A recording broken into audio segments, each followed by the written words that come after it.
Bom, boa noite então a todos. Hoje a aula vai ser uma introdução, assim, de alguns conceitos iniciais quando a gente fala de centro cirúrgico, para poder vocês entenderem um pouquinho mais essa dinâmica, tá? Aos pouquinhos eu vou trazendo esses conceitos, porque são, para a maioria de vocês, é o primeiro campo, né? Então, eu tenho que acabar trazendo esses conceitos mais iniciais, tá? Então, eu vou falar um pouquinho do contexto histórico da evolução da cirurgia, um pouquinho tocar no assunto da anestesia, as finalidades a que se dá o centro cirúrgico, né? O período perioperatório, as áreas do centro cirúrgico, a classificação do centro cirúrgico, as configurações dentro do centro cirúrgico, a bioengenharia relacionada a isso e a SAEP, tá? Então, essa contextualização inicial envolve todos esses assuntos. De uma forma geral, historicamente, a gente sabe que a maioria dos relatos em que envolvem cirurgia, procedimento cirúrgico, eles estão documentados em livros sagrados, né? E muitos deles da medicina egípcia. Então, a gente tem muitos relatos de pessoas que eram embebedadas, né? Porque não tinha o processo de anestesia, eram embebedados, às vezes recebiam até pancadas para poderem desmaiar, para poderem ser submetidos a alguns procedimentos, né? E isso incluía serem amarrados, amordaçados, né? Tudo isso está dentro da história da cirurgia. Na Índia, já no século IV a.C., eles já tinham relatos de cirurgias como a trepanação, as amputações, né, suturas e até mesmo correções de fraturas. Obviamente, com o uso, e era um relato bem frequente, o uso de cascas de árvores e das talas de madeira. Já em 2242 a.C., na Babilônia, né, os cirurgiões, né, práticos, né, cirurgiões práticos que existiam naquela época, se deixassem o paciente morrer, né, o cliente morrer, eles tinham suas mãos amputadas, então era forma de castigo para direcionar um pouco a segurança de uma forma bem, bem agressiva, né. Já na Grécia, né, foi onde nós tivemos a maior evolução, que a gente chama, onde teve o boom da medicina científica, né, com Hipócrates, que é considerado o pai da medicina. Então, tem vários relatos, mas de uma forma muito mais científica do que era um pouco realizado antes, de uma forma mais leiga, né? E aí iniciam, então, o processo de evolução, né? Então, no século XIX, né, a medicina passou a ter especialidades, né? Então, a anestesia, né, ainda era um problema, mesmo diante dessas especialidades, quem era cirurgião, quem era clínico, né? A medicina, a anestesia, era um problema porque não tinha como fazer isso de forma efetiva, e isso veio depois, né?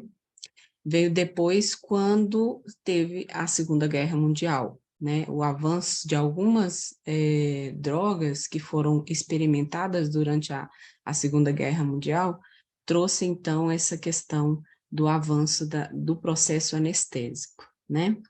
E já naquela época, o papel do enfermeiro, né, iniciava e se dava muito na questão da limpeza de sala, na coleta de materiais, acompanhamento durante o procedimento, né, a entrega daquele paciente até na sala cirúrgica, né, esse era o papel do enfermeiro antes, né, em todo esse processo histórico.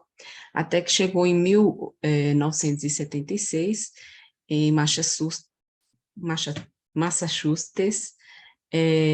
num hospital geral, onde se iniciou, sim, aí o treinamento de enfermeiros de sala cirúrgica, né, que são os enfermeiros de centro cirúrgico hoje, né. Então, essa evolução, apesar de a história datar de muito tempo, isso é um pouco mais recente, né, toda essa evolução da especialidade do enfermeiro em centro cirúrgico, né, da forma como ele é visto hoje. Ainda relacionado a ainda relacionado à questão do processo anestésico, né? A descoberta do éter no século XIX trouxe, então, além de proporcionar um processo anestésico melhor nesse paciente, trouxe também o controle de dor, né? Assim como o uso do óxido nitroso né, para esse processo anestésico. E aí, né, que a gente sabe já de outras histórias que se interagem, né, a gente sabe que em 1860, né, iniciou, então, aquela preocupação com a infecção, né, que antes não era tão vista. Isso iniciou com Pasteur, né, que descobriu a forma de eliminar esses micro-organismos, né, e aí deu aquele start ao surgimento das estufas e das autoclaves, né, que a gente tem até hoje, é claro, mas de uma tecnologia diferente, né? E com isso, com a evolução da descoberta sobre os micro-organismos, a gente também teve, né, o aparecimento, então, das substâncias antissépticas e do uso da penicilina, né? E aí as coisas pareciam estar ótimas, né? Quando todo esse processo acaba, né, pelo uso indiscriminado de algumas substâncias, acaba também tendo coisas a desfavor, tá? Eu trouxe apenas uma pincelada aqui. Com essa história da realização das cirurgias, a gente vê, então, o desenvolvimento no trabalho do enfermeiro de centro cirúrgico, né? E hoje, diferente de antes, né, que era apenas alguém que fazia parte da limpeza daquele meio, da sala, dos equipamentos, hoje o enfermeiro de centro cirúrgico ele está focado em competências técnico-científicas, né? Onde ele faz a previsão e a provisão dos recursos materiais e humanos, né, de uma forma tanto multi quanto interdisciplinar. E consegue ainda fazer a interação, então, desse paciente e da sua família, né? Que aí é onde a gente fala do SAEP, né? Da chegada desse enfermeiro para a atividade, né? De interação com o paciente, né? No pré e pós-operatório, além do intraoperatório. Então, a unidade de centro cirúrgico, né? Ela traz, já desde a antiguidade, né, a finalidade de facilitar o trabalho da equipe médica no processo cirúrgico, né? Então, antes, essas salas, elas eram desmembradas, elas não existiam de uma forma centralizada, né? Isso tem pouco tempo, então, quando iniciou, quando se deu a ideia, alguém teve a ideia de juntar, né, que a gente não tem um nome que fez isso, mas sim todo um movimento coordenado que fez tudo isso, né, onde se juntaram todas as salas, né, num local só, e daí nós temos o centro cirúrgico, né. Então, o centro cirúrgico, ele é uma unidade constituída tanto do centro cirúrgico, quanto da reparação anestésica e a central de material. Porém, nesses últimos anos, existe uma tendência a que os centros cirúrgicos assim, na parte física, na estrutura física, estejam um pouco mais separados do CME, mas com um acesso direto, né? Por quê? Porque o CME, ele controla todo o material da instituição. E isso envolve materiais de outras áreas, não só do centro cirúrgico. Então, antes, e até hoje, a gente tem centros cirúrgicos que estão na estrutura hermeticamente, estruturalmente colados ao CME. Então, eu, por exemplo, me formei num centro cirúrgico, né, que eu tinha o CME do lado, eu não precisava abrir porta, que o contato era diretamente através da janela, tinha contato direto com o CME, tanto na área limpa, claro, em locais separados, quanto na área suja. Então, hoje já existe uma desvinculação, uma distância maior, porém, os materiais conseguem chegar com maior agilidade para limpeza após o procedimento cirúrgico, tá? Dentro dessas finalidades, então, para que é feito, então, para que nós temos o centro cirúrgico? Já que sempre a gente fala que o centro cirúrgico é o coração do hospital, né? E é onde realmente sempre nós vamos ter o lucro daquele hospital, né? É o procedimento. Então, o procedimento cirúrgico é uma das modalidades mais utilizadas no diagnóstico e tratamento da maioria das patologias, né? Então, a gente sabe que tem muitas patologias que o tratamento, em determinado momento, ele é um tratamento cirúrgico, né? Então, o centro cirúrgico, ele, além de proporcionar esses procedimentos cirúrgicos das mais diversas especialidades, ele vai prestar uma assistência integral durante aquele período perioperatório, né? Realizar intervenções cirúrgicas de diversos tipos de porte, né? E vai proporcionar o quê? Que aquele indivíduo ele tenha acesso a recursos humanos e materiais e a um procedimento cirúrgico, anestésico cirúrgico, da forma mais ideal possível dentro de cada contexto, né? Então, o centro cirúrgico, ele se objetiva a isso, né? Então, no centro cirúrgico, o paciente ele é operado dentro de um ambiente terapêutico, onde ele vai receber recursos humanos especializados, né, e materiais necessários para minimizar qualquer situação que possa comprometer a integridade física ou até mesmo patológica, né, psicológica. Então, nesse contexto de trazer para o paciente o melhor, é que nós temos de alguma forma, dividido esse período perioperatório, que é o pré-operatório imediato, que é antes, né, a partir do momento que o paciente recebeu a notícia de que ele precisa operar, né, até 24 horas antes daquele procedimento cirúrgico. No pré-operatório imediato, são as 24 horas que antecedem o procedimento cirúrgico. E aí nós temos o transoperatório, que é o momento em que o paciente é recebido no centro cirúrgico e que sai da sala operatória. E o intraoperatório, ele inicia após o procedimento anestésico, né, compreendido por esse período transoperatório até a saída, né, da sala cirúrgica, da sala operatória. Da mesma forma, o pós-operatório, né? Então, no pós-operatório imediato, é a partir do momento em que o procedimento terminou, já ainda na sala de recuperação pós-anestésica, inicia o pós-operatório imediato. E permanece, né, de uma forma didática e para estabelecer bem, 24 horas após esse momento. No pós-operatório imediato, envolve, então, após essas 24 horas, após o procedimento cirúrgico. E aí, em algumas literaturas, nós temos algumas divergências entre o período pós-operatório tardio, né? Alguns falam que é entre 11 dias, né? Até 30 dias.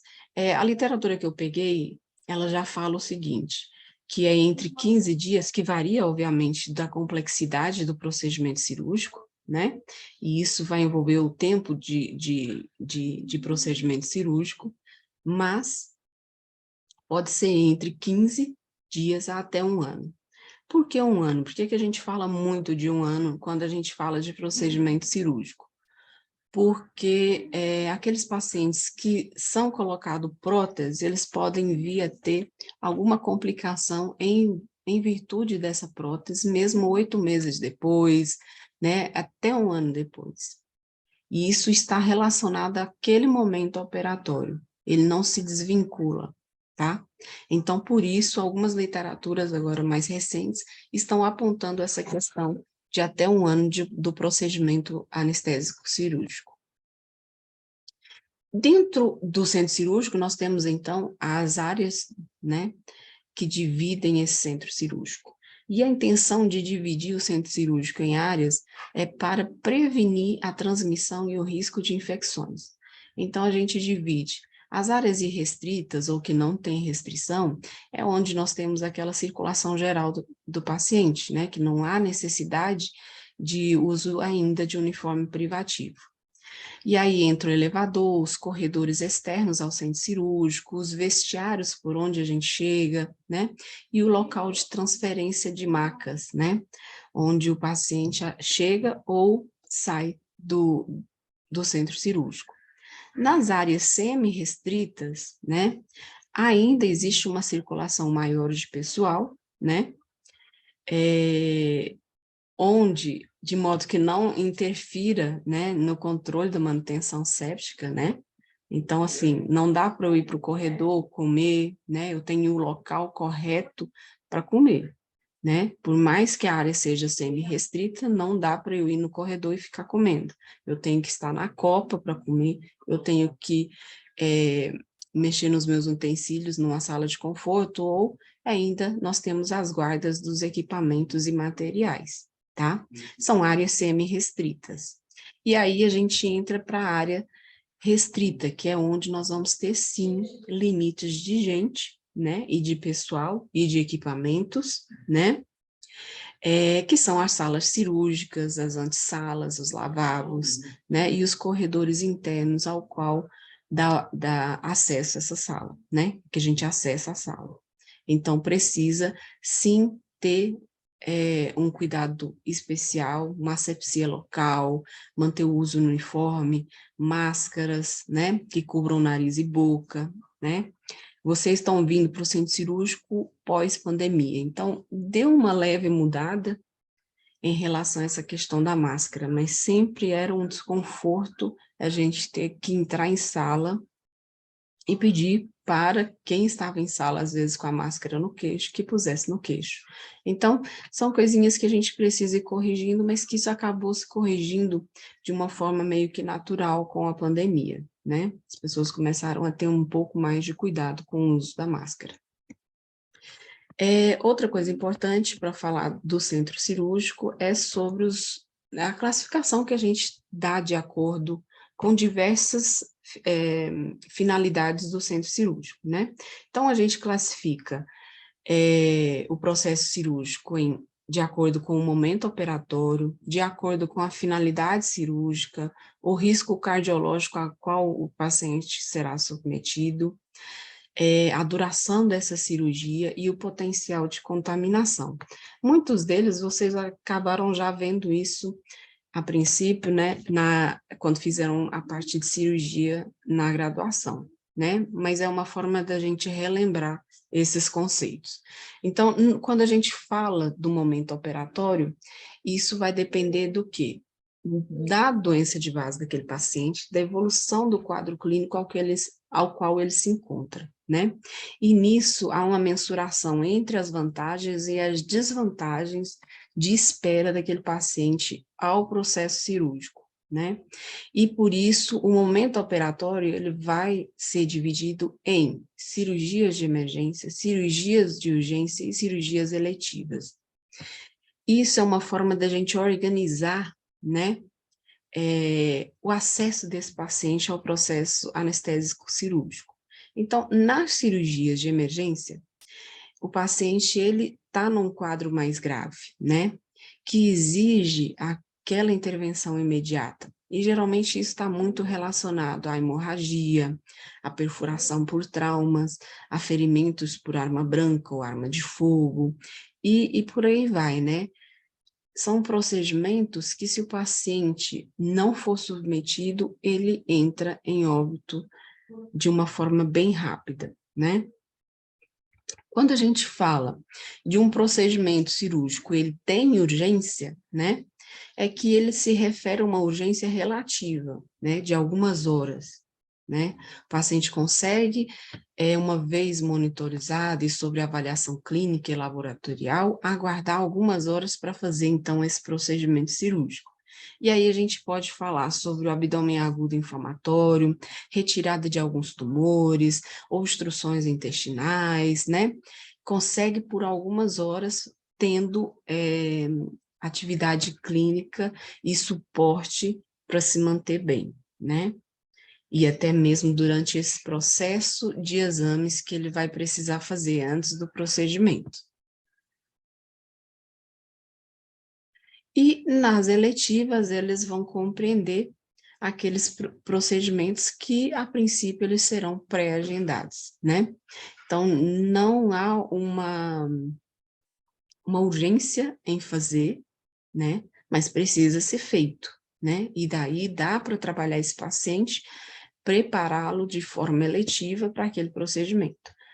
Coloquei algumas cirurgias simples, mas podem ser cirurgias, né, de maior complexidade. Então, a cirurgia de varizes, adenoide, né, cirurgias otorrino, isso envolve também os procedimentos ao qual o médico não indicou, mas que o paciente procurou, que são as cirurgias plásticas, né, para fins estéticos. Então, o paciente se incomodou com alguma coisa e procurou o médico. Aí não foi uma indicação médica ao qual ele diagnosticou, e sim uma forma que esse paciente teve para chegar e tentar resolver aquilo que lhe causava desconforto, né?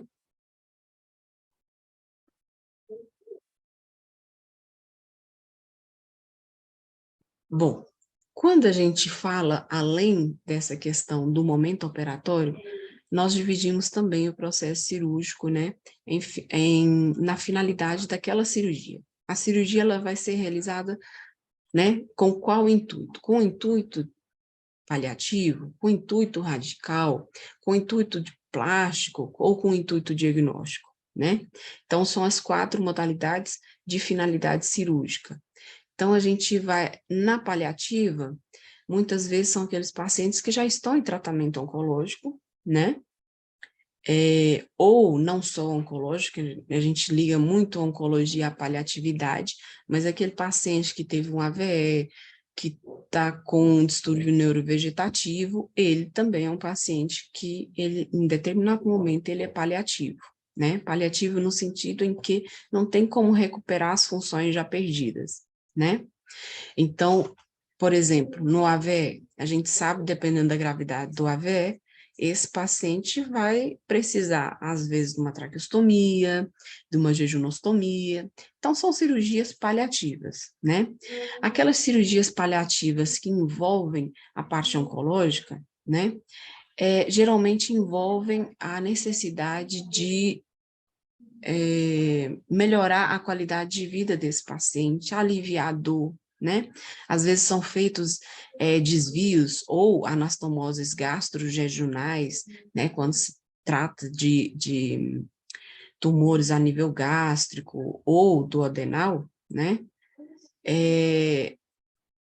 Que aí não se consegue retirar o tumor de uma forma efetiva, então, para diminuir os sintomas, são feitos alguns procedimentos, a exemplo esse. Ou então, a simpatectomia, né, que é aquele desconforto daquela sudorese extrema, né, mas que dá para paliar, para poder fazer algo paliativo, não necessariamente curativo, porque muitas vezes só muda o local de excreção, né. Nas cirurgias radicais, aí sim, a gente já tem, às vezes, a remoção de algum órgão ou de algum segmento corporal a fim de resolver aquele problema, né? Então, a apendicectomia, as gastrectomias, as mastectomias, né? E nessas cirurgias radicais, a gente já tem as cirurgias reparadoras também, muitas vezes, né? Quando a gente fala, por exemplo, da mastectomia, ou quando a gente fala de ressecções de tumores de pele, que em seguida já é feita a enxertia ou a rotação de retalho, né? Nas cirurgias plásticas, então, igual falei, a finalidade é estética ou corretiva, aí a gente tem a blefaroplastia, a retidoplastia. Na corretiva, tem muita ligação da cirurgia corretiva, por exemplo, para deformidades, né, congênitas, para alterações pós-acidentes maiores, né, onde houve várias cicatrizes, né, então existem alguns momentos em que vai entrar a parte corretiva. E as cirurgias diagnósticas, que é quando, por exemplo, há uma necessidade é, extrema de uma biópsia, então a biópsia pulmonar, né, então há necessidade de levar esse paciente ao centro cirúrgico. Tem alguns tipos de biópsia, biópsia hepática, que às vezes não dá para para serem executadas a níveis ambulatoriais ou de radiointervenção, e aí precisa fazer isso, né, em centro cirúrgico.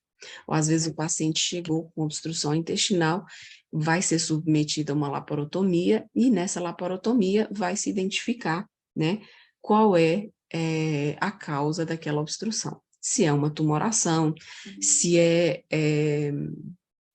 por exemplo, ingestão de algum corpo estranho, né? Existem várias formas de que ocorram essa obstrução, né? E para isso precisa depois definir.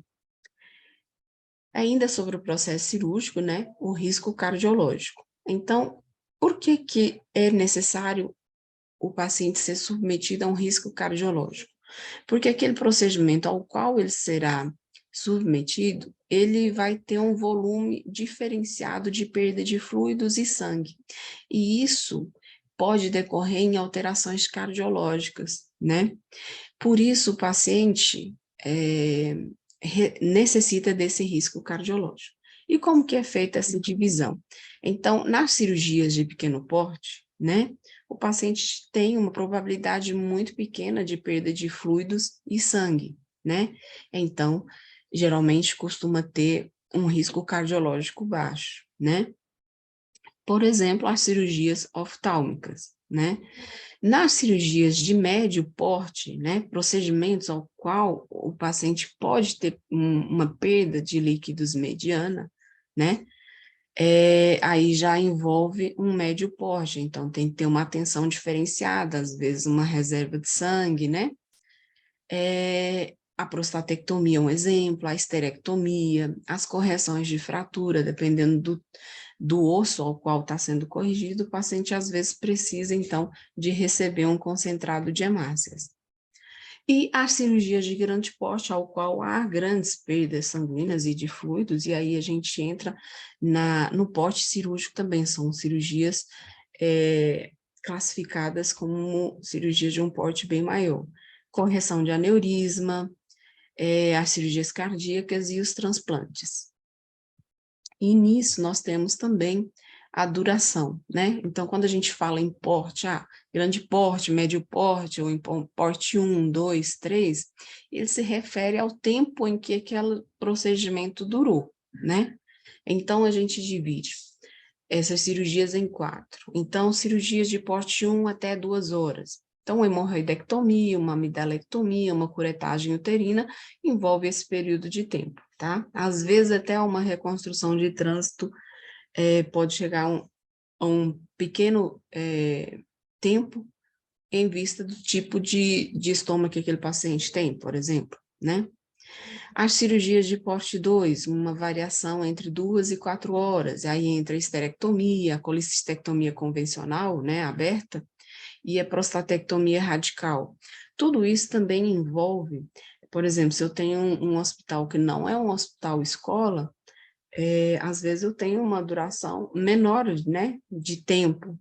Isso não só influencia na questão do porte, mas às vezes a complexidade da cirurgia não é vista nesse ponto. Por quê? Porque a experiência do cirurgião em fazer aquele procedimento, né, é muito maior, né?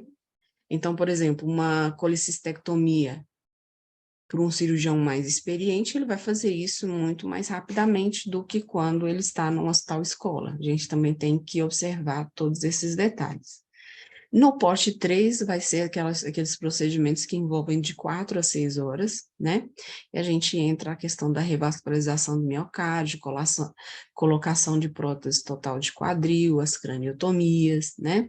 E porte 4, aquelas que ultrapassam 6 horas de procedimento. E aí tem diversas.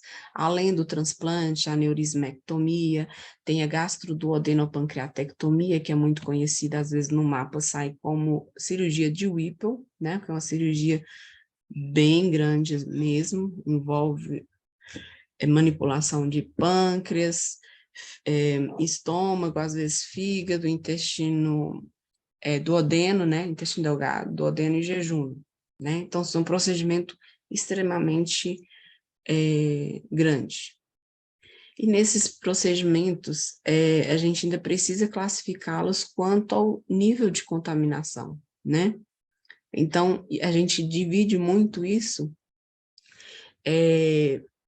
pelo comprometimento, né, do órgão ao qual está sendo executado aquele procedimento, né, e pela inflamação local. Então, por exemplo, na cirurgia limpa, onde vai manipular tecidos estéreis, né, que são passíveis de descontaminação, onde geralmente a gente não tem um processo infeccioso, a não ser que haja uma infecção de mediastino, né, e que não penetra nenhum dos tratos digestório, respiratório e urinário, aí nós temos uma cirurgia se caracteriza por uma cirurgia limpa, né?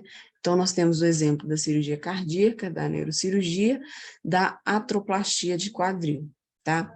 Em torno, a literatura aponta que esse risco de infecção, né? Então, a ocorrência de infecção, ela não deve ultrapassar os 5,1%, tá? Então, varia muito entre 1,5 e 5,1. Quando a gente fala das cirurgias potencialmente contaminadas, né, nós já temos uma flora microbiana resistente naquele tecido, né, porém, ela é passível, né, de uma descontaminação porque tem poucos micro-organismos. Pode ser que haja um acometimento desses tratos que eu falei, né, do trato respiratório, geniturinário ou gástrico, tá? Tem um erro aqui de digitação. E o índice de infecção, ele aumenta, né? Fica entre 7,7% e 10,8%. E aí envolve a esterectomia, a colicistectomia, a gastrectomia, prostatectomia. Quando alguma dessas cirurgias a gente vê a classificação delas, ela pode até estar classificada como infectada, caso haja infecção, por exemplo, daquela vesícula, né? Então, pode mudar de acordo com a contaminação que é vista e interpretada em campo, né, no momento da abertura. Então, nas cirurgias contaminadas, aí nós temos já temos, assim, uma contaminação, já tem uma flora bacteriana abundante, aquela descontaminação pelo excesso de micro-organismos ali presente, ele é mais difícil, até mesmo se torna impossível, né? Nessa classificação cirúrgica, a gente também inclui todas as falhas técnicas de asepsia durante o procedimento cirúrgico, né? E isso faz com que esse nível de infecção, o risco de infecção, ele suba muito, né? De 15,2 até 16,3, e tem na literatura casos que chega muito, muito superior mesmo, né? Então, envolvem, por exemplo, as cirurgias intestinais, colectomia, as cirurgias dentárias, né? Amidelectomia, apendicectomia, né? Se for uma apendicectomia que ela esteja suporada, ela já passa a ser uma classificação de infectada, né? Então, de acordo com o local, também pelo que se apresenta no momento, a gente também precisa observar isso na classificação. Por isso que quando a gente classifica no checklist a cirurgia, a gente classifica de acordo com todo mundo, né, que está em sala. Na cirurgia infectada, então, nós temos um processo infeccioso, uma supuração, um corpo estranho, tecido necrótico, e pode chegar a 40% de infecção no pós-operatório.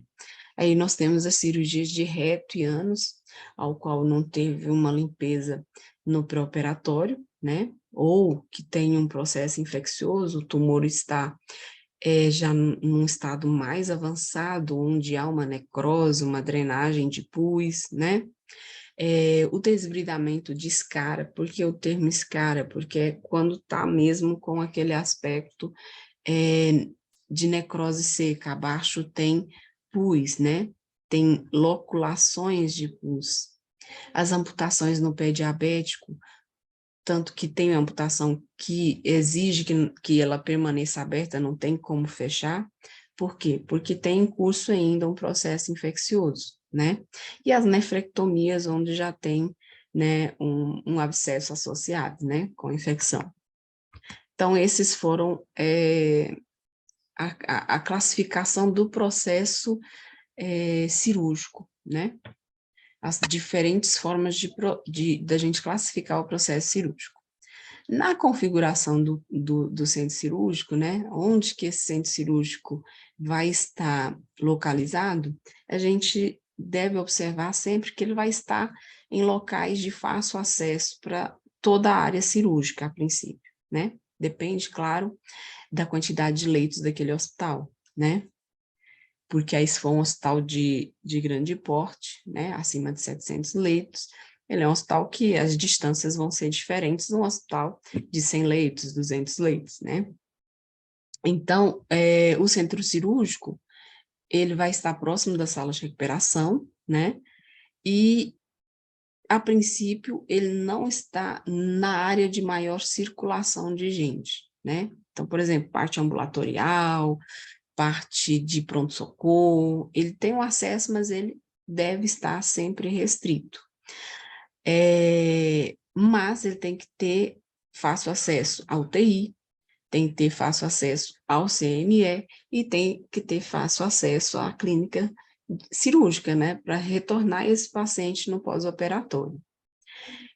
Assim como nas unidades de suporte, né, e aí entra farmácia, banco de sangue, almoxerifado, setor de imagens, né, tudo isso envolve, para uma organização melhor e uma agilidade do processo de trabalho dentro desse centro cirúrgico, né? Então, imagine você, se você precisasse deslocar totalmente o material, por exemplo, se o centro cirúrgico fosse num prédio e a CME fosse em outro prédio, é totalmente inviável, né? Essa distância e a chance de contaminação de trajeto, né, de contaminantes daquele material sujo, por exemplo, para o CME. Então, essas configurações do centro cirúrgico, né, elas também sofreram, sim, têm sofrido alterações com o avanço tecnológico. Então, antes eram cirurgias abertas, o máximo que se precisavam as escopias dentro de sala. Hoje não. Hoje nós temos aparelhagens diferentes, né, por questão da cirurgia robótica e das cirurgias minimamente invasivas, né? Então, mudam totalmente os equipamentos, são salas que precisam ter dimensões diferentes, né?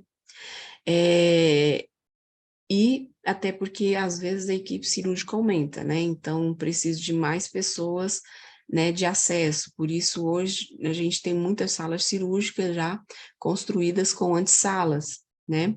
Para ter o acesso tanto para cirurgia minimamente invasiva, quanto para a cirurgia robótica, né? Então, com isso, a gente divide o tamanho da sala do centro cirúrgico. Então, salas de pequeno porte, elas vão ter em torno de 20 metros quadrados, com a dimensão mínima de 3,45 metros, né?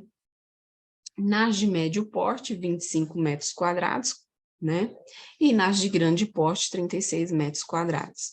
Então, por exemplo, neurocirurgia, cirurgia cardíaca e algumas cirurgias ortopédicas, elas precisam estar nessas salas de 36 metros quadrados.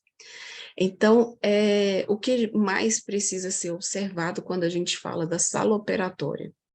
A quantidade de salas num centro cirúrgico. Ele vai depender de algumas coisas, né? Então, o recomendado é que haja 2 salas de cirurgia para cada 50 leitos não especializados naquele hospital, né? Vamos supor, né, que seja um hospital geral. E 2 salas operatórias para cada 15 leitos cirúrgicos, né? Então, uma relação que pode dar fundamento, né, para se saber, para se conhecer o tamanho que o centro cirúrgico precisa ter, de acordo com a quantidade de leitos hospitalares, né?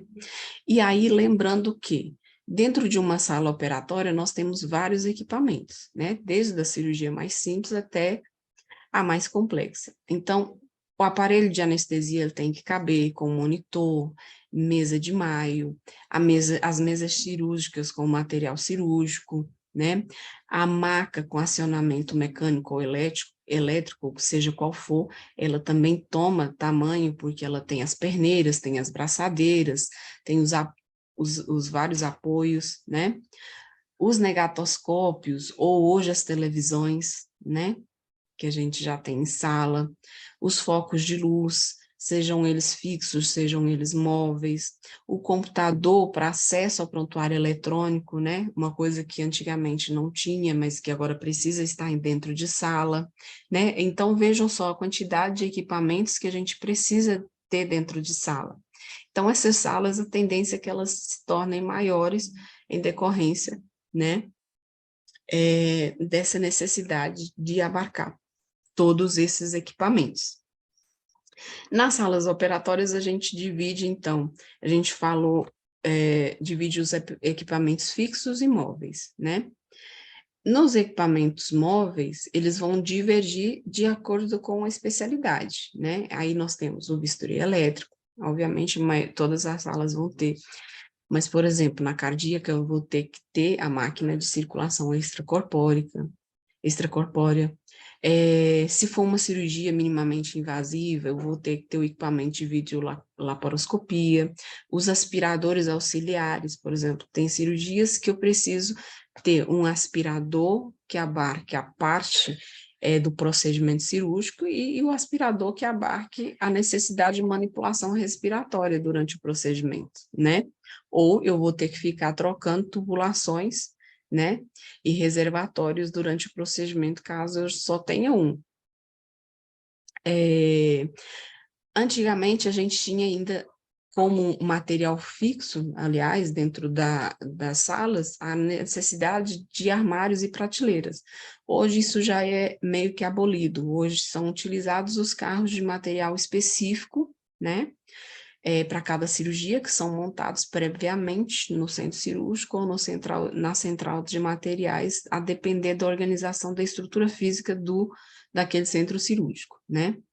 E após aquele procedimento cirúrgico, nesses mesmos carros de material, são devolvidos os materiais contaminados, né? Os materiais permanentes contaminados para a CME processar, né? E aqueles que são descartáveis, que hoje existe uma tendência muito maior de ter muita coisa descartável, eles são apenas desprezados, né? Na sala, ainda falando sobre a sala de operatória, ela também precisa estar em proximidade à sala de recuperação pós-anestésica, né? De preferência no mesmo piso, que favoreça uma transferência rápida, né? A fim de não provocar alterações hemodinâmicas. E assim deve ser interpretado também a necessidade de transferência desse paciente pós-cirúrgico para uma UTI, né? A UTI tem que estar de fácil acesso também, né? E aí as características arquitetônicas dessa sala. Por quê? Porque são salas que a gente vai precisar lavar. Então, existem componentes da arquitetura que elas precisam ser pensados para que tudo isso seja possível ser feito, né? Então, para fazer essa limpeza terminal e até mesmo a limpeza concorrente entre cirurgias, é necessário que os materiais que constituem aquela sala cirúrgica, eles suportem, né, esse tipo de limpeza. Então, o material do piso, ele tem que ser resistente, não poroso, livre de frestas, né? As paredes têm que ter uma cor neutra, suave, fosca, para evitar reflexos luminosos durante o procedimento, e também a fadiga e cansaço, né, de quem está em sala. O formato, né, que antigamente se falava muito no formato circular, no formato redondo, para evitar cantos onde pudesse haver acúmulo de sujeira, né? Hoje isso já é muito questionado, desde que pode existir canto, desde que ele esteja limpo e seja passível de limpeza, né? Então, a SOBEC, a Sociedade Brasileira de Enfermeiros de Centro Cirúrgico, eles defendem que pode haver, sim, o canto, mas desde que eles tenham uma limpeza adequada e completa, né? Nos ralos, né? Então, dentro de sala não pode conter ralo, né? É necessário que a sala seja limpa e tudo mais, mas os ralos têm que ser externos à sala cirúrgica, para evitar qualquer tipo de contaminação. Quando se fala do teto, também não pode haver exposição de fios e tubulações, porém, esses fios devem estar de fácil acesso para manutenção quando se faz necessário, tá? As janelas, tem centro cirúrgico que tem janelas, então essas janelas não podem ser abertas, elas têm que ser totalmente fechadas, isoladas, mas não existe contraindicação, né, ressalvas a não ter a janela, até ajuda a equipe a poder se ficar mais descontraída, né, no procedimento. E as portas não devem ser mais aquelas portas de vai e vem, né, que leva e vem, mas também traz ar positivo para dentro da sala, que não é viável, tá? Então, porta de correr mesmo, com visualização para dentro de sala, para que não haja necessidade de abrir todas as vezes a porta, né? E expor aquele paciente a esse movimento de ar, que às vezes não está totalmente, não é totalmente limpo, né? E aí entra também a questão, na parte arquitetônica do centro cirúrgico, entra a questão da bioengenharia, né? Que é a iluminação geral desse centro cirúrgico, né? Que devem ser sempre embutidas, né? Por a questão da limpeza, devem ser fluorescentes e incandescentes, devem diminuir a fadiga visual, por isso a intensidade de luz, ela tem que ser de 1:3 e não exceder 1:5, né, na forma de intensidade. Por isso tem que haver esse controle para que não haja esse excesso de luz também dentro de sala, tá? O foco central, né, da sala, ele tem que facilitar a visualização de todas as estruturas anatômicas durante o procedimento. Ele, a princípio, ele deve proporcionar pouca sombra, né? E também limitar o aquecimento daquele campo, né? Daquela parte que está aberta, que nós estamos falando também de um corpo, né? De um corpo humano, e ali não pode haver aquecimento. E ainda sobre a bioengenharia, nós temos a parte da ventilação, que isso é muito importante, que é o sistema de ar-condicionado, que ele tem que conseguir remover esses gases que estão dentro de sala para o ambiente externo, né? Conseguir controlar essa temperatura e essa umidade, né? Então, tem que haver manutenção regular, né? Essas partículas que estão dentro de salas têm que sair e impedir que as que estão fora de sala também entrem, né? Então, por isso que a entrada do ar, ela deve estar afastada do chão e a saída, sim, mais aí embaixo, para que haja um fluxo unidirecional de ar dentro de sala e evite contaminação. Esse ar também tem a umidade, tem que estar numa umidade relativa entre 50% e 60%, e a temperatura de sala operatória entre 20 e 24. Obviamente, tudo isso que eu estou passando para vocês, às vezes vocês vão ver uma sala que está mais quente por algum problema.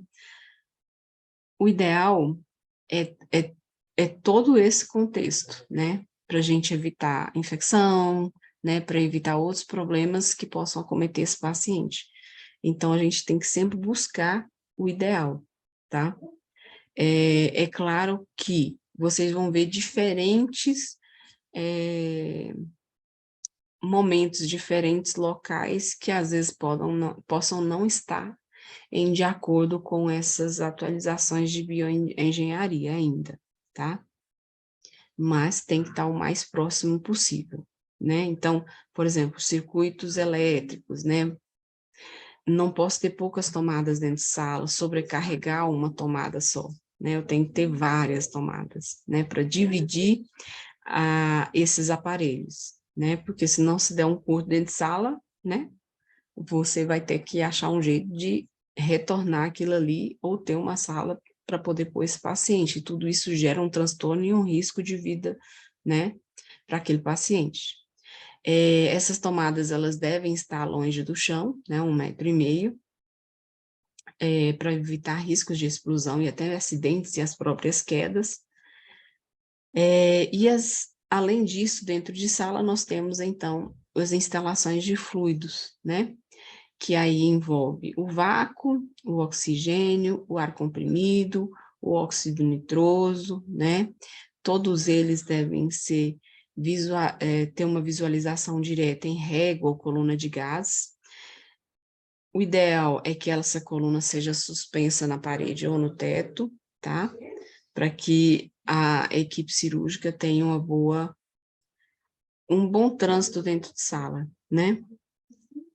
E também a equipe de enfermagem. Então, por que é tão importante essa bioengenharia, né? E como fazer toda essa organização? Então, em tudo isso, nós temos a RDCs, né? Então, tem a 50 de 2002, tem a 307 de 2002, que mostram quais são as instalações mínimas para as salas cirúrgicas, né? Mostra o que é que o centro cirúrgico abarca, né? A necessidade de ter um gerador automático no mínimo tempo possível, né? Após uma queda de energia, né? A rota de fuga, caso haja algum problema, né? Porque não é livre de acontecer um pequeno incêndio, né? E por isso que a gente precisa ter muito cuidado com essa questão da bioengenharia, porque se eu não tenho uma boa organização arquitetônica daquele centro cirúrgico e uma bioengenharia, eu tenho um risco muito maior de ter acidentes por dificuldade, né, e até acesso às coisas ideais, né? Então, eu posso ter acidentes como curto-circuito dentro de sala, princípio de fogo, né? Então, tudo isso eu tenho que estar respaldado por essas RDCs, para que evite, né, ao máximo tudo isso. E, então, para finalizar, sobre a SAEP, que é a assistência, né, o Sistema de Assistência de Enfermagem Perioperatória. Que ela já vem de algum tempo que se iniciou esse movimento, né? Ela ainda não é presente em grande parte dos centros cirúrgicos, mas é um movimento que nunca se apaga, é uma chama que não se apaga. Por quê? Porque a gente sabe que o procedimento anestésico cirúrgico ele é um procedimento que envolve medo, expectativa daquele paciente, daquela família, então o contato daquele enfermeiro de centro cirúrgico com as pessoas, a família daquele paciente, com o paciente, torna esse processo mais leve para aquele paciente, né? Mesmo em condições dramáticas, né? Então, dentro dos modelos de assistência de enfermagem perioperatória, nós temos a SAEP, né? Que é a sistematização da assistência de enfermagem perioperatória, ou também podendo ser chamado sistema de assistência. É o mais difundido no Brasil, ele abrange o atendimento que envolve a avaliação das necessidades humanas básicas, né, que é o processo de enfermagem de Wanda Horta, iniciou pelo menos a obrigatoriedade em 2009, mas isso já estava bem lá atrás, né, eu já me formei em 2004, já com essa questão da sistematização perioperatória, né? Então, a gente já fazia isso lá atrás, antes mesmo de ter uma obrigatoriedade do conselho, né? E isso envolve tanto as entidades públicas quanto privadas. E aí a SAEP, ela envolve 5 etapas, né? Dentro dessas etapas, nós temos aquela visita pré-operatória, onde a gente vai explicar todo o procedimento ao paciente, vai fazer um exame físico, vai entender como esse paciente se encontra, né? Diante disso, nós fazemos o planejamento dessa assistência pré-operatória, implementamos as medidas que precisam ser adequadas, né? Fazemos uma avaliação de tudo isso no pós-operatório, né? E podemos reformular a necessidade de resolver algumas coisas que não ficaram definidas nesse processo, ainda no pós-operatório, tá? Para evitar sempre, o intuito é evitar os eventos adversos, né? Além de proporcionar essa interação com o paciente. Então, na SAEP, nós temos o quê? Um conceito de uma assistência que preconiza que o paciente participe desse momento, que ele esteja junto nesse momento, né? Onde ele vai falar das suas fragilidades, necessidades, ou às vezes não fala, por isso que a gente precisa ir informar, né?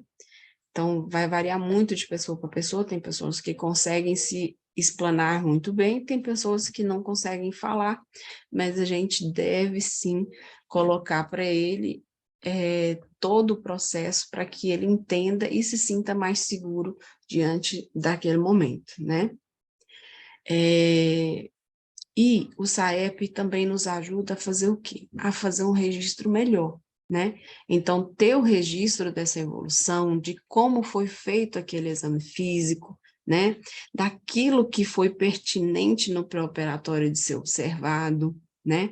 Então, o paciente ele chega para o centro cirúrgico com diversas comorbidades, mas cada uma dessas comorbidades tem um peso diferente. E isso é refletido no pós-operatório. Então, é importante que a gente conheça já esse paciente para conseguir, mesmo no transoperatório e ali no pós-operatório imediato, entender as ocorrências ou as alterações que possam vir a surgir, né, nesse processo cirúrgico.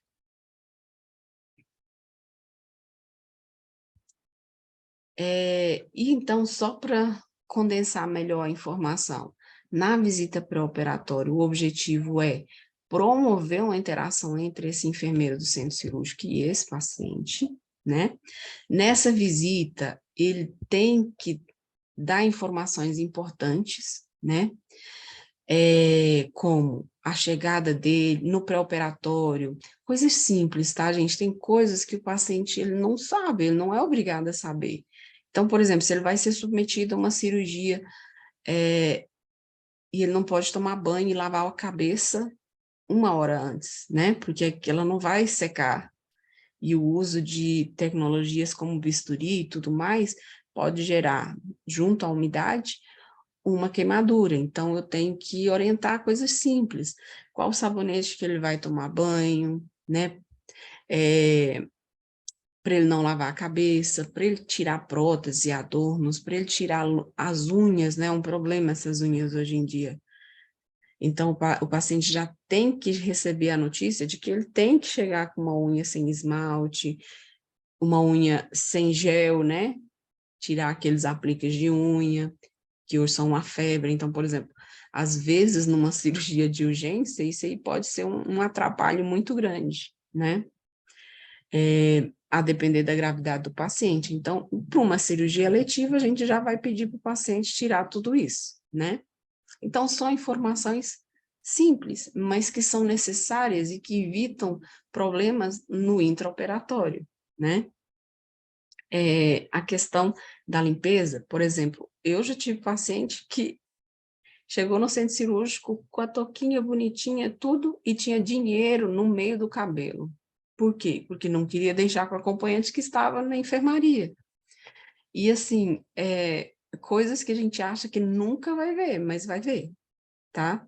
Então, são orientações que, por isso que precisa ter esse respaldo, né, identificar esses problemas que possam ocorrer, né, que aí a imaginação eles têm demais. Então, o enfermeiro precisa aproveitar esse momento, né, para poder fazer essa interação e explicar todas essas intervenções que são necessárias para minimizar os riscos, né?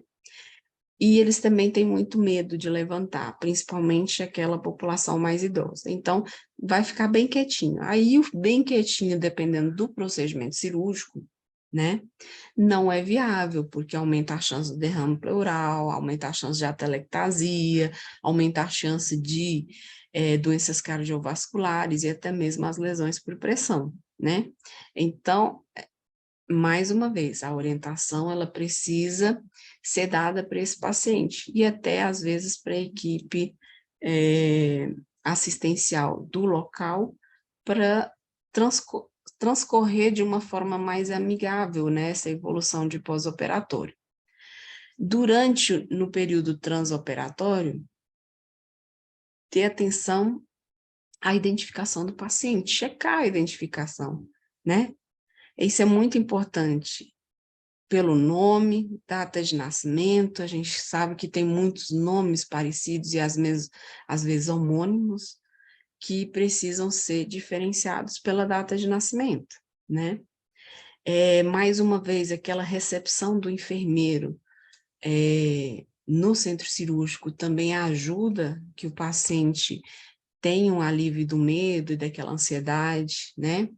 Ter já a sala preparada, né, os equipamentos tudo organizado no momento que o paciente entra, é muito ruim para o paciente, às vezes alguém, tá faltando isso na sala, aquilo ali gera uma tensão no paciente, de medo de estar faltando alguma coisa durante aquele procedimento, né? Antes do paciente entrar em sala, checar se ele tem foi coletado sangue para uma possível transfusão, se é um paciente de UTI, checar que já existe essa UTI, para depois esperar, né, em sala e esse paciente não ter UTI, e aí ter que sair de sala, gera todo um desconforto e aumento de ansiedade, né? O transporte desse paciente, a transferência para a mesa cirúrgica, tudo isso aí tem que ser com muita atenção, tá? Porque o paciente ele está em jejum, ele pode escorregar, ele pode cair, ele pode ter uma síncope, pode acontecer uma infinidade de coisas, tá?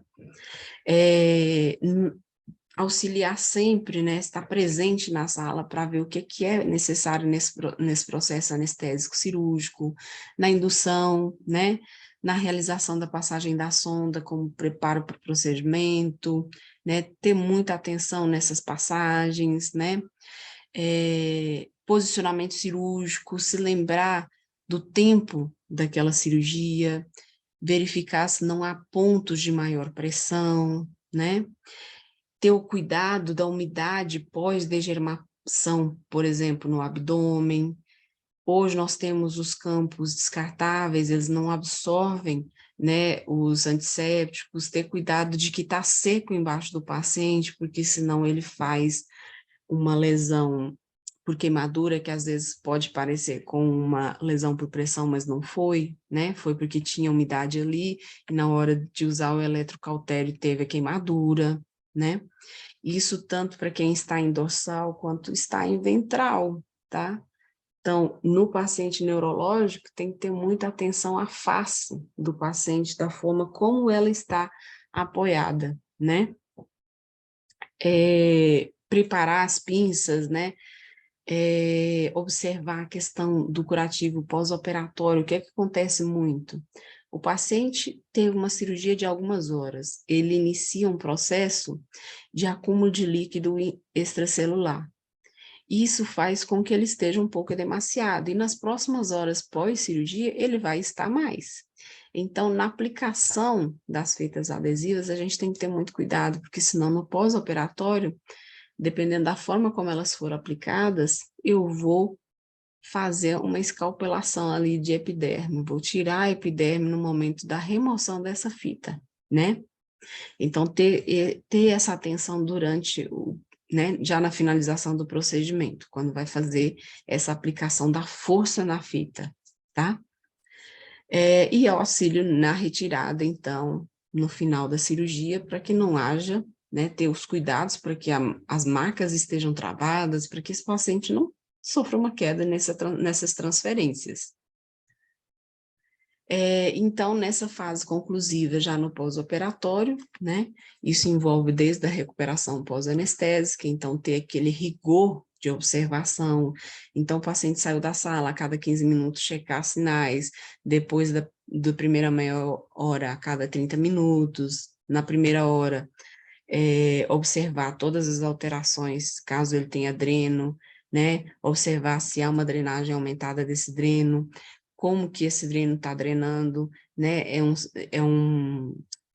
hemático mesmo, né, qual a velocidade de drenagem, observar se não tem sondas ampliadas, né, então tudo isso é necessário ter essa observação rigorosa, né, para evitar possíveis complicações ainda no pós-operatório imediato. É um paciente que foi submetido a uma cirurgia onde ele saiu com uma sonda nasointeral, e aí ter cuidado na hora que o paciente acorda, né, ele pode puxar e retirar essa sonda, e às vezes ser uma cirurgia que eu não posso ter, né, ter a passagem novamente daquela sonda, então entender qual é o procedimento cirúrgico ao qual aquele paciente está, né, e para isso a gente precisa de informação, né, estudar um pouco sobre aqueles procedimentos, né. Na visita operatória, verificar o que teve, às vezes, de alteração, que a gente pode corrigir, o que direcionar melhor para aquele paciente, né? Então, isso tudo para evitar falhas na assistência, né? Então, preciso conhecer cada procedimento para conseguir fazer essa avaliação, né? E essa app, ela envolve também, hoje o que a gente fala muito da questão de risco, né, evento zero, né, de estar trazendo a anulação máxima de danos e de gravidades ou de eventos adversos para esse paciente. Então, se eu tenho um registro adequado, se eu tenho uma avaliação daquele paciente de forma adequada, eu tenho fatores que predizem, né, que predizem que eu vou conseguir ofertar com qualidade aquele cuidado, evitando todo o erro. Então, por isso a gente preconiza muito essa interação para que evite a ocorrência de erros, né?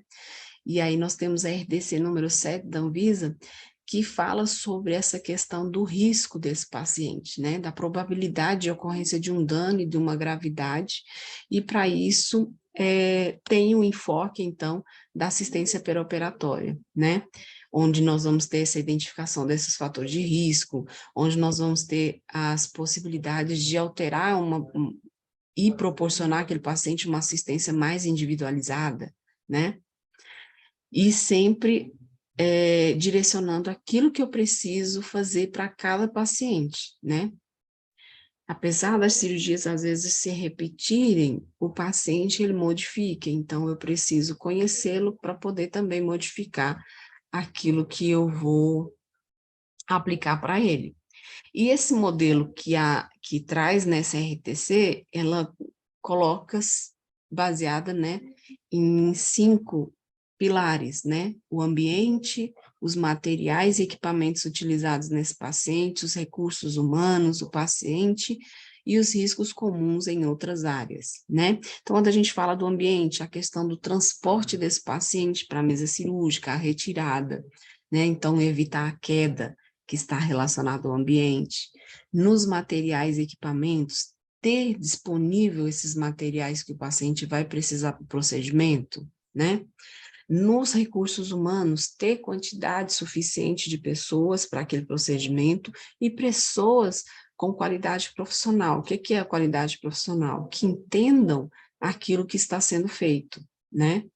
O paciente, aí nós temos exatamente através dessa app, a gente consegue considerar, né, o que ele tem de diferente, de diferenças, né? se ele tem comorbidade, se ele não tem, como foi feito aquele pré-operatório, né? O que é que precisou realizar. E isso é tão importante que se a gente tivesse para todos os procedimentos, a gente iria identificar muitas falhas que ocorrem no pré-operatório, né? Por exemplo, um paciente recente que eu atendi, antes de vocês chegarem, mas foi agora em março, ou finalzinho de fevereiro. Ele foi chamado para uma cirurgia de reconstrução de trânsito. Ele tem uma ileostomia. No pré-operatório, o médico prescreveu um preparo intestinal para ele, pela boca, manitol. Ele vai limpar o quê? Nada. Ele vai proporcionar um desequilíbrio eletrolítico pré-operatório. O paciente pode instabilizar de forma que seja comum a síncope durante esse pré-operatório. Ele pode até ter uma queda e ser suspensa a cirurgia por uma coisa simples. Aquela cirurgia, ela está sendo feita uma limpeza que, a princípio, se fosse uma colostomia, estaria tudo bem. Era esse tipo de limpeza, mas não é uma colostomia, é uma ileostomia. E aí eu estou causando uma espoliação àquele paciente desnecessária que vai impactar no transoperatório e no pós-operatório daquele paciente. Como Deus protege todo mundo, esse paciente teve a cirurgia suspensa por falta de UTI. Mas é um erro que está dentro de uma moderada gravidade, né? E aí entram também os outros riscos que esse paciente pode ter, né? Às vezes ele tem uma infecção oculta, né? Às vezes um sintoma que ninguém perguntou, que ele não referiu, né? Falhas de comunicação, pacientes com nomes iguais, semelhantes, né? Então tem 2 Josés na mesma enfermaria, José Maria, então a gente tem que ter muito cuidado com a comunicação, né? E os próprios erros de prescrição de medicação. Às vezes é feita uma prescrição que aquela medicação pode ser aplicada em diversas formas e foi prescrita da forma errada, né? Então a gente tem que barrar esse erro antes do momento final, né? E para finalizar, estou quase acabando, porque é muita coisa mesmo, a questão dos recursos humanos, né? Então, a gente divide essas atribuições da equipe no transoperatório, né? Dessa equipe especializada, porque ela precisa estar ciente e manipular todos os equipamentos. Imagine todos os equipamentos que nós temos em centro cirúrgico, você precisa conhecer, você precisa saber manipular, para ter um procedimento, né, adequado. Aí a gente divide a equipe médica e a equipe de enfermagem. Na equipe médica, a gente compõe o cirurgião titular, o cirurgião assistente, o anestesiologista, inclui ali também o auxiliar de anestesia e o instrumentador cirúrgico, eles compõem a equipe médica. E a equipe de enfermagem é composta pelo enfermeiro coordenador, o enfermeiro assistencial, o circulante de sala e o auxiliar administrativo. Então, 2 grandes equipes dentro, isso envolve vários profissionais, tá? As equipes de apoio envolvem quem? Técnico em radiologia, técnico perfusionista, técnico de análises clínicas, né? Então, nós temos as equipes de apoio às equipes principais do centro cirúrgico também, né?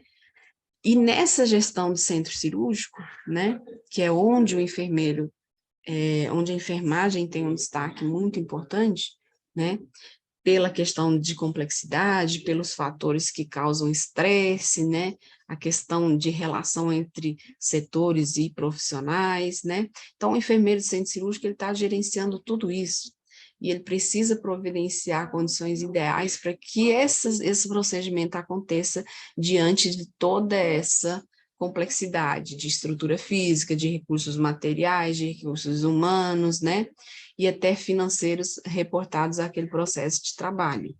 Então, é um papel de um gestor mesmo, né, que é administrar todo esse conjunto, né, como a questão do planejamento, organização, direção, as equipes, né? Então, tudo isso é sujeito a falhas. Por isso que a gente sempre tem que tentar organizar aquele processo de trabalho da melhor forma e cada um fazer sua parte, né? Então, de uma forma geral, quando a gente fala em centro cirúrgico, às vezes a gente visualiza só o procedimento, mas por trás desse procedimento, para que ele aconteça, nós temos uma infinidade de coisas. Eu preciso de uma equipe treinada, eu preciso de um instrumentador que entenda sobre aquelas pinças, que consiga trazer agilidade no procedimento, eu preciso de um anestesista que esteja ali e que não seja disperso, eu preciso de um cirurgião que está ali totalmente a favor, né, direcionado àquele momento operatório, né? Então, e através de tudo isso que ocorre dentro da sala, quem está fora da sala, ele não é menos importante. Porque se falta algum material ali, significa que alguém falhou, né? Se tem algum material que entrou em sala que não foi processado adequadamente, alguém falhou. E essa falha é igual para todo mundo, ela não é maior para quem está dentro de sala. Por isso que a gente precisa ter essa organização, e por isso é tão complexo o centro cirúrgico, né? Se a gente for buscar todas as falhas que podem ocorrer, é uma infinidade de falhas. Por isso que a comunicação, ela tem que ser sempre uma comunicação mais efetiva possível, né? Então, traz para você nunca pode ficar em dúvida daquilo que você vai fazer. Você tem que devolver a informação e checar se essa informação está correta, tá? Isso para que vocês entendam minimamente o que é estar, né, então, dentro de um centro cirúrgico.